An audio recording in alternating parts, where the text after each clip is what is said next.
So sabi ninyo, tatawagin ni approver si Miss Gina Acosta para tanggapin na yung cash. Si teller po ang tumatawag Okay. po. Tatawagin ni teller si Miss Gina Acosta para Ipa-receive na po yung ipa-receive cash. na yung cash. Ano na po ang susunod mangyayari pagkatapos pong i-inform ni teller si Miss Gina Acosta? Bali, since malaki din nga po yung amount, ina-guide po si Gina Acosta papasok po sa backroom para po doon i-release yung cash. Okay.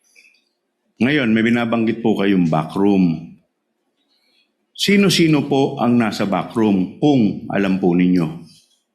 Noong pong unang release po noong cash, ako po ang nandoon, si teller, yung branch cashier, si Miss Gina, and then si Mr. Limuel po. Okay. Ortonio.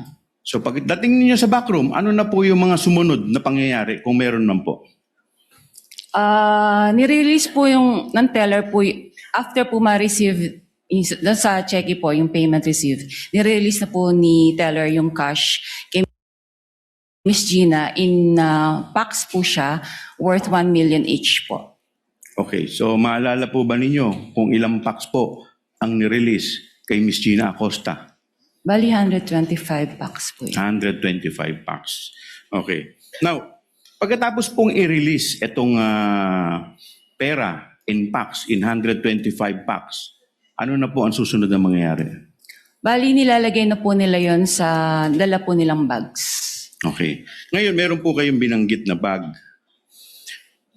Madam Witness, anong klaseng bag ang pinaglagyan ng pera kung maalala po ninyo? Sa pagkaalala ko po, isang mahabang malaking bag po siya. Para pong gym bag. Okay. Madam Witness, ilang bag po ang dala po ni Miss Gina Acosta at ni Mr. Ortonio? Sa pagkaalala ko po, mga 3 to 4 bags po yun. Okay. Now, Madam Witness, sabi ninyo, nilagay dito yung 125 million sa 3 to 4 bags. Okay. Ano na po ang susunod na mangyayari pagkalagay po nila dito po sa bag? Lalabas na po sila ng bangko.